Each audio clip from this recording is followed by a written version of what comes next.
আপনার আমার মালিকের নাম কি? একসাথে বলেন আল্লাহ। আর একটু জোরে বলি আল্লাহ। ও মুসলমান, কোন বান্দা আর বান্দি যখন কোন বান্দা বান্দি জবানে যখন আল্লাহ শব্দ উচ্চারণ করে, দিলের ভিতরে যখন জায়গা দেয় আমার মালিক আল্লাহ, কাজের মধ্যে যখন সে এই কথা চিন্তা করে আমার মালিক আল্লাহ, আমার কাজের মধ্যে আর কাউকে মালিক বানাবো না, আমার ইমানের মধ্যে আর কাউকে শরীক করব না, আমি আমার আমলের ভিতরে আর কাউকে শরীক করব না, আমি একমাত্র আল্লাহর জন্য আমল করব, আমি এক আল্লাহর উপরে ঈমান আনবো। আল্লাহ আল্লাহ বলে যখন বান্দা জবান দিয়া বলে, দুনিয়ার জমিনে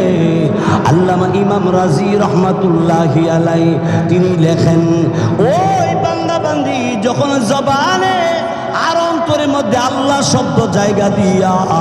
যখন জবান হইলা যখন আল্লাহ বলে, ইমাম রাজি রাহিমাহুল্লাহ তিনি লেখে,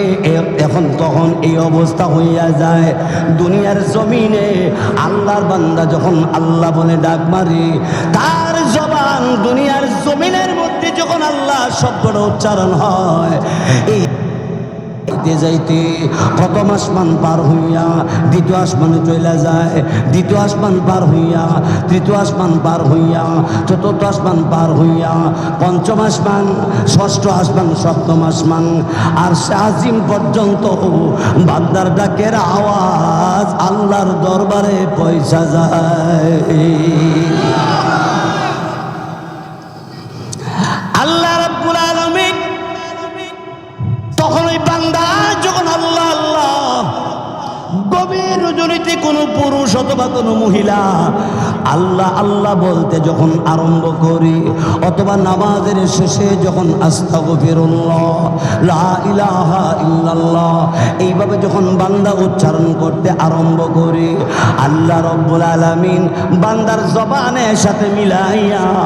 আমার আল্লাহর কুদরতি জবান লড়াইতে থাকে। আল্লাহু আকবার, জোরে বলেন আল্লাহু আকবার। এই মুসলমান, আল্লাহ রাব্বুল আলামিন এমনি তার কুদরতি জবান লড়তে আরম্ভ করে আল্লাহ ডাক দে বলে, লা ইলাহা ইল্লাল্লাহ, বান্দা তুই বলেছ আর কেউ তোর মালিক না, মালিক আমি আল্লাহ, যারে বান্দা আমি তোরে জান্নাতের আনন্দময় জায়গাতে পৌঁছাইবার জিম্মাদার আমি আল্লাহ।